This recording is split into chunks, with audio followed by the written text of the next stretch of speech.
말씀 묵상 가족 여러분, 한 주간도 편안하셨나요? 오늘도 주님께 예비하는 복된 주님의 날 아침, 하나님의 말씀 들고 묵상의 자리로 나아가도록 하겠습니다. 오늘 같이 묵상하실 말씀은 사무엘상 10장 10절에서 13절 말씀입니다. 오늘 같이 묵상하실 말씀은 사무엘상 10장 10절에서 13절 말씀 제가 봉독하겠습니다. 그들이 산에 이를 때 선지자의 무리가 그를 영접하고 하나님의 영이 사울에게 크게 임함으로 그가 그들 중에서 예언을 하니 전에 사울을 알던 모든 사람들이 사울이 선지자들과 함께 예언함을 보고 서로 이르되 기스의 아들에게 무슨 일이 일어났느냐 사울도 선지자들 중에 있느냐 하고 그곳에 어떤 사람은 말하여 이르되 그들의 아버지가 누구냐 한지라 그러므로 속담이 되어 이르되 사울도 선지자들 중에 있느냐 하더라. 사울이 예언하기를 마치고 산당으로 가니라. 여러분들은 모두 말씀 묵상을 기뻐하시고 말씀 묵상하기를 즐겨하십니다. 그러나 솔직한 마음은 말씀 묵상은 하면 할수록 쉬운 일이 아니다 하는 생각을 모두 하실 것입니다. 정말 말씀 묵상을 제대로 하기란 쉽지 않은 것 같습니다. 우선 규칙적으로 성경을 읽어야 하고 뿐만 아니라 성경 전체에 흐르고 있는 흐름을 잘 파악하면서 읽어야 하기도 하고 성급한 교훈이나 조급한 적용을 내려서는 안 된다는 것. 이런저런 많은 것들이 항상 말씀 묵상을 할 때마다 우리가 주의사항으로 담고 있습니다. 특별히 오늘같이 중요한 본문은 묵상할 때 더더욱 많은 주의를 기울여야만 하게 되어 있습니다. 오늘 본문의 내용이 무엇입니까? 그동안 이스라엘 백성들은 사무엘상 8장에서부터 이방 나라들 같은 왕을 우리에게 세워주십시오 하고 사무엘에게 요구했던 것을 여러분이 아십니다. 물론 하나님은 백성들의 요구를 기뻐하지 않으셨습니다. 그래서 이런 말씀까지 하셨습니다. 8장 7절 말씀이었죠. 여호와께서 사무엘에게 이르시되 백성이 내게 한 말을 다 들으라. 이는 그들이 너를 버림이 아니요 나를 버려 자기들의 왕이 되지 못하게 함이니라. 하나님께서는 그들의 요구를 하나님을 버리는 일, 자기들이 하나님이 왕이 되지 못하게 하려는 행동이라고까지 규정을 하셨습니다. 그러면서 하나님께서는 사무엘을 통해 왕 제도를 세운다면 백성들이 겪게 될 고생이 얼마나 크고 그 폐해가 얼마나 놀라운지 사무엘상 8장 10절부터 18절까지 길게 자세하게 말씀하셨습니다. 그 내용을 살펴보면 우선 너희들이 왕을 세운다면 너희 아들들을 군사로 끌어갈 것이다. 너희들이 왕을 세우면 너희의 딸들은 왕의 노예가 될 것이다. 너희들이 왕을 세우면 그 왕이 너희 재산을 다 뺏어갈 것이다. 그래서 결국 그 왕으로 너희들이 울부짖을 터인데 하나님이 나는 너희들이 울부짖음 소리 난 듣지 않을 것이다 라고 말씀하셨습니다. 결국 왕을 세우는 일은 하나님도 싫어하시는 일이고 백성들 너희에게도 유익한 일이 아니라고 하시면서 하나님의 마음을 표하셨습니다. 그러나 백성들은 오히려 더 강력하게 다른 나라들 같이 우리에게도 왕을 허락해 주십시오. 막무가내로 하나님께 요청했습니다. 결국 하나님께서는 사무엘에게 그들의 말대로 왕을 세워주라고 허용하시게 됩니다. 사람들은 그들의 눈높이에 맞는 왕을 찾게 됩니다. 그때 등장한 인물이 사울이라는 사람입니다. 과연 사울이 그들 앞에 나타났을 때 사람들은 이렇게 말했습니다. 이스라엘 사람 가운데 그만큼 잘생긴 사람이 없을 만큼 깨끗하게 잘생긴 아들이었다. 누구든지 그의 옆에 서면 어깨 아래 닿았다. 기골이 장대한 사람, 아주 준수한 청년이었다고 하는 것입니다. 대단한 인물이 나타났습니다. 너무도 좋았죠. 결국 10장 24절에 가시면 사울은 이스라엘이 원하고 기뻐하는 왕으로 세움을 받게 됩니다. 오늘 같이 읽으신 말씀은 그 10장 중간에 있는 내용으로서 오늘 그가 처음 왕으로 등장할 때의 이야기를 잠깐 소개하고 있습니다. 그러나 저는 오늘 여러분에게 매우 중요한 얘기를 이제 하려고 합니다. 저는 사울의 왕됨에 대해서 근본적으로 다른 태도를 가지고 있습니다. 개혁신학을 따르는 해석자들은 모든 성경을 구속사적 시각으로 보아야 한다는 원칙을 가지고 있습니다. 여러분이 잘 아신 대로 구속사적 성경 읽기란 무엇입니까? 성경 전체가 타락한 세상을 구원하시는 예수 그리스도 중심으로 예수 그리스도를 소개하는 내용으로 쓰여졌다는 것을 믿고 모든 성경 속에서 구세주이신 예수 그리스도를 중심으로 성경을 읽어야 한다 하는 것이 구속사적 성경 읽기의 핵심적인 내용입니다.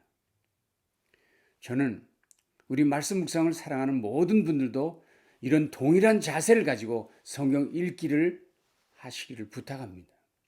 모든 성경 곳곳에서 예수 그리스도의 형상을 발견하고 메시아 되신 예수 그리스도를 만남이 없이는 해결이 없다는 것을 깨닫는 그런 성경 읽기가 돼야 한다는 사실입니다.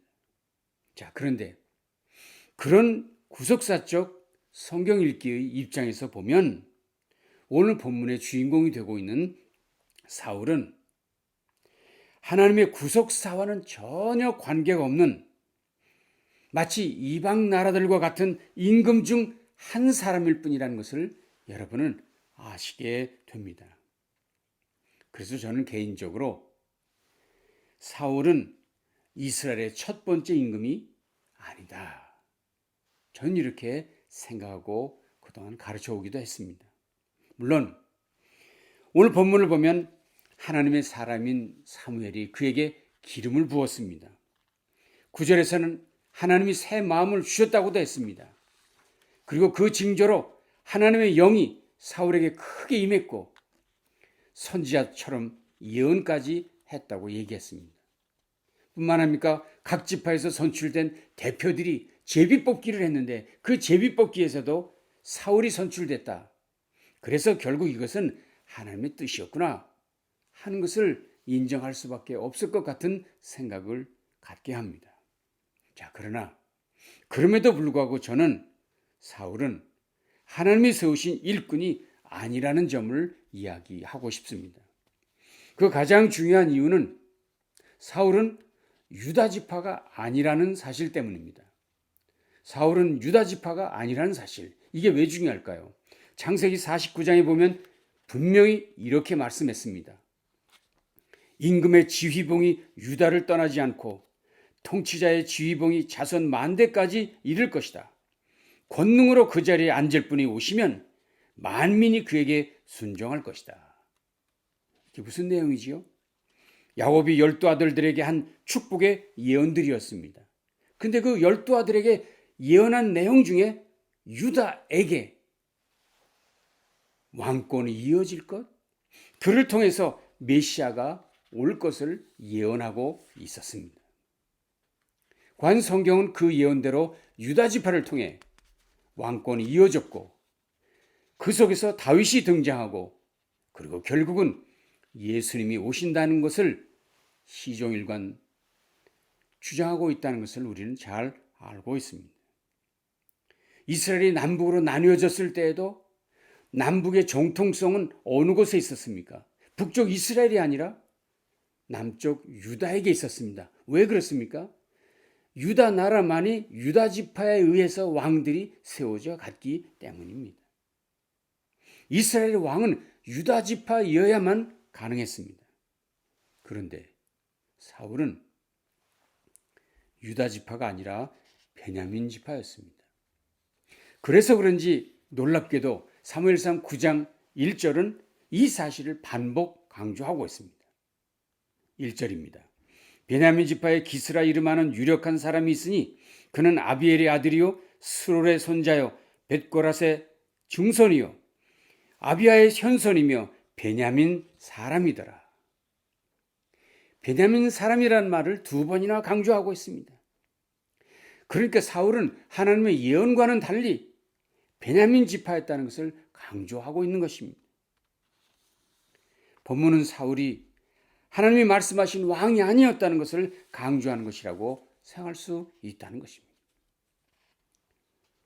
그리고 또 하나, 하나님께서도 사울을 버리셨다는 사실 때문입니다.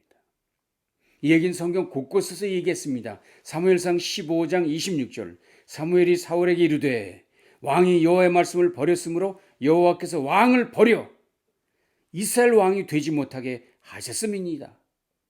사무엘상 16장 1절 여호와께서 사무엘에게 이르시되 내가 이미 사울을 버려 이스라엘 왕이 되지 못하게 하였거늘. 사무엘상 16장 14절 여호와의 영이 사울에게서 떠나고 여호와께서 부리시는 악령이 그를 번뇌하게 한지라. 곳곳에서 하나님께서 사울을 버리셨다고 얘기하고 있습니다. 하나님은 사람들의 요구로 왕을 허락은 하셨지만 허용은 하셨지만 결국엔 버리셨다는 것입니다. 왜냐하면 하나님이 계획하신 왕이 아니었기 때문이라는 것입니다. 또 다른 이유는 무엇입니까? 사울은 하나님이 사랑하시고 세우신 다윗을 핍박하고 다윗을 죽이는 일에 앞장섰던 사람이라는 사실 때문입니다. 사울의 이런 모습을 보면 우리는 하나님 나라를 무너뜨리기 위해 앞장선 사탄의 모습을 그 속에서 발견할 수 있다는 생각을 하게 됩니다. 뿐만 아니라 사울은 결국 하나님이 가장 싫어하시는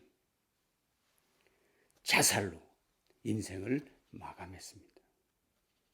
물론 좀 더 해결해야 할 부분이 있는 것은 사실입니다. 가장 어려운 부분은 사울은 분명 하나님께 기름 부음 받은 자이고 하나님의 영도 임했고 예언도 하던 자였다는 사실이 우리의 이런 생각을 불안하게 만드는 것이 사실입니다.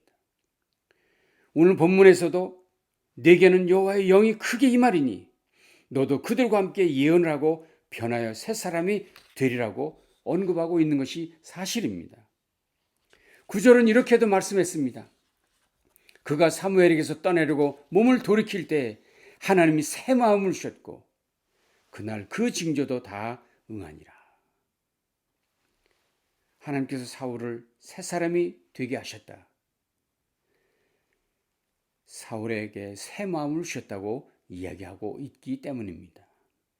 그래서 많은 사람들이 여기 새 사람이라고 했으니 성령의 역사로 말미암아 거듭난 변화된 새로운 사람이 된 것이 아닌가 하는 생각을 우리 모두 갖게 합니다.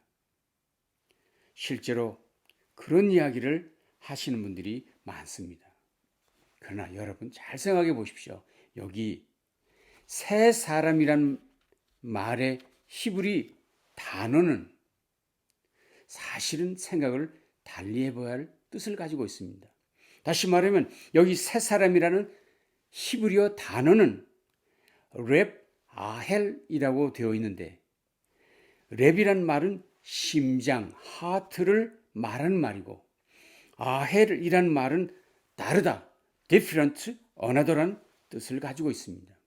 그래서 이 두 단어를 합치면 다른 심장 또는 다른 마음을 가졌다라고 번역하는 것이 더 정확한 번역이라고 말할 수 있다는 것입니다. 그래서 그런지 영어 번역 성경들, 킹 제임스 버전이나 잉글리시 스탠다드 버전 같은 데서는 어나더 하트, 새 사람이 아니라 어나더 하트라고 이 번역을 했습니다. 심지어 NAS, New American Standard 번역에서는 이를 동사적으로 표현해서 하나님께서 그의 마음을 바꿔주셨다. God changed his heart라고 말했습니다. 새 사람이 됐다는 것이 아니라 마음이 바뀌었다는 거예요. 마음이. 송병헌 교수라는 구약학자가 있는데 그의 주석에서 그가 이런 말을 합니다. 새 마음을 주셨다고 했는데 성령 충만을 의미한 것이 아니다. 사적인 염려와 고국적 안목으로 사용되는 새 마음을 가졌다고 보아야 한다. 사적인 염려와 고국적인 안목을 가지고 있었는데 이제 새 마음을 가지게 되었다라는 이야기라는 것입니다. 그의 마음은 두렵고 떨렸던 마음이었는데 그 마음이 변했다는 것. 세상을 대하는 자세가 바뀌었다는 것. 그것이 새 마음, 새 사람의 의미라고 하는 것입니다. 그러니 여러분, 성경에서 그가 새 사람이 되었다고 표현한 것은 중생한 사람, 거듭난 사람 되었다는 뜻으로 해석할 수 없다는 말입니다. 한 걸음 더 나아가서 정말 그가 중생한 사람이 맞는다면 왕이 되어서 번번이 하나님의 뜻을 거역할 수 있는 것일까요? 하나님께서 기름 부으신 자인 다윗을 대적하고 그를 죽이려고 하는 것이 맞을까요? 정말 그가 중생한 사람이라면 심지어 노베 제사장 85명과 그의 가족 전체를 몰살시키는 이런 만행을 저지르는 것이 가능할까요? 그가 중생한 사람이라면 악한 영이 들어와 괴로움을 당하고 말레는 엔돌의 신접한 여인을 찾아가서 자신의 운명을 점치는 그런 일을 할 수 있을까요? 그런 사울을 하나님이 인정하는 왕이라고 하는 것은 옳지 않습니다. 성경에서 사울을 새 사람이라고 하는 것은 중생한 사람이 아니라 앞으로 왕으로서 이스라엘을 다스릴 수 있는 일회성 은사나 능력을 주신 것으로 이해하는 것이 바른 태도라 하는 것입니다. 그래서 그런지 오늘 여러분과 함께 읽었던 본문 중에서도 12절에 이런 말이 있었어요. 사울도 선지자 중에 있느냐? 이 말은 뭐죠? 사울에 대해서 부정적인 태도를 사람들이 가지고 있었다는 것이 정말 저 사람이 선지자였을까? 특별히 오늘 본문 마지막에 읽었던 13절은 우리의 마음을 우울하게 합니다. 사울이 13절에 이렇게 말했습니다. 사울이 예언하기를 마치고 산당으로 가니라. 여러분, 산당이 무엇입니까? 무엇하는 곳입니까? 하나님 모세에게 신명기에서 이렇게 말씀하셨습니다. 가나안 땅에 들어가거든 이방인들이 산 위에 세워놓은 모든 산당을 제거하라. 하나님께서는 열왕기상 13장에 이렇게 말씀했습니다. 그 백성들로 하여금 약속의 땅 안에 이방인들을 본받아 산당을 세우지 말라. 만약 불순종한다면 산당이 세워진 곳마다 심판을 면치 못할 것이고 그 백성들은 약속의 땅에서 추방시켜버릴 것이라고 주님 말씀하셨습니다. 자, 그런데 사울이 예언하는 자라고 하면서 여전히 산당으로 갔다니 변했다면 뭐가 변한 것입니까? 예언을 했다면 그에게 무슨 의미가 있다는 것입니까? 그렇습니다. 어떤 사람이 예언을 한다고 해서 어떤 사람이 기적을 행한다고 해서 그걸 보고 그는 거듭난 사람이다. 하나님의 사람이다. 판단하는 것은 매우 위험한 일인 것을 알 수 있습니다. 아니 성경은 사탄조차도 기적을 행할 수 있다고 말해주고 있지 않습니까? 더욱이 사람의 외모를 보고 거듭났다 아니다를 판단하는 일은 더더욱 위험한 일인 것을 잊지 말아야 합니다. 그래서 하나님께서는 외모가 아니라 중심을 보신다고 말씀하시지 않았습니까? 또 우리가 마음의 소원대로 이루어졌다고 해서 그것이 하나님의 뜻이었다고, 하나님이 허락해 주신 것이었다고 성급하게 판단하는 것은 옳지 않습니다. 하나님께서 이스라엘 사람들에게 광야에서 메추라기를 주셨습니다. 그러나 여러분 아십니까? 그 고기가 백성들의 이빨 사이에 있을 때, 아직 목구로 넘어가기도 전 이빨 사이에 있을 때 하나님의 진노가 그들에게 임했다고 성경은 기록하고 있습니다. 그들이 그렇게도 소원했던 고기를 마음껏 먹었지만 하나님이 기뻐하신 뜻이 성취되었던 것은 아니었습니다. 이스라엘이 왕을 구한 일은 처음부터 잘못된 일이었습니다. 그것은 하나님이 원하신 일이 아니었습니다. 사울이 왕이 된 일은 하나님이 기뻐하신 일이 아니었습니다. 그는 처음부터 왕이 되면 안 될 사람인 것이 분명했습니다. 사울은 백성을 구원하기 위해 선택받은 것이 아니라 단지 왕의 역할을 감당하려고 세움받았을 뿐이라는 사실입니다. 그렇다면 이제 우리가 사무엘서 묵상을 하면서 어떤 점에 집중해야 할까요? 어떤 일에 관심을 가지고 성경을 보아야 할까요? 그중 가장 중요한 것은 그들이 어떻게 하나님을 떠난 행동을 하고 있는지, 무엇이 하나님을 떠난 것인지를 주의 깊게 살펴보는 일을 해야 합니다. 무엇보다도 하나님께서는 안 돼, 멈춰라고 말씀하시면 무조건 순종해야 된다는 것을 배우고 다짐해야 합니다. 내 고집, 내 주장, 내 판단 다 내려놓고 하나님의 말씀에 순종해야 한다는 것을 깨달아야 합니다. 그것이 이번 사무엘서 묵상을 통해 확실히 배워야 될 매우 중요한 교훈입니다. 그리고 다른 하나는 그들의 그런 불신앙, 불의함을 다스려 가시는 하나님의 손길이 어떻게 역사하는지를 우리가 찾아보아야 합니다. 하나님은 백성들의 불신앙, 지도자들의 불의함을 결코 용납하지 않으셨습니다. 그리고 하나님의 능력 있는 손으로 역사를 주관해 가신 것을 우리가 발견할 수 있습니다. 그래서 우리가 이 사무엘서를 묵상하면서 사람들 구석구석에서 역사하시는 그 하나님의 인도하심을 살피고 묵상하는 시간을 갖도록 해야 하겠습니다. 사람들은 자신들의 고집대로 세상을 바꾸려 하지만 우주의 경영자이신 하나님이 아니시라면 그 어떤 일도 이루어질 수 없다는 것을 확인해야만 합니다. 그래서 범사에 하나님만을 나의 주인으로 모시는 그런 삶을 살기로 결심하며 다짐하는 우리 모든 묵상 가족들이 되시기를 바랍니다. 이번 사무엘서 묵상을 통해 정말 저와 여러분의 삶이 훨씬 더 주님께 가까이 갈 수 있는 복된 시간 마련할 수 있게 되기를 간절히 소원합니다. 기도하시겠습니다. 하나님 감사합니다. 오늘도 우리에게 귀한 말씀 주심으로 하나님의 뜻을 이루는 사람, 하나님의 뜻에 순종하는 사람, 하나님이 멈추라 하면 무조건 멈추기로 결심하고 다짐하는 우리 모두 되도록 함께해 주시옵소서. 오늘도 함께 하신 주님 감사합니다. 예수님 귀하신 이름으로 간절히 기도합니다. 아멘. 남은 날도 주님과 승리하시기를 바랍니다. 감사합니다.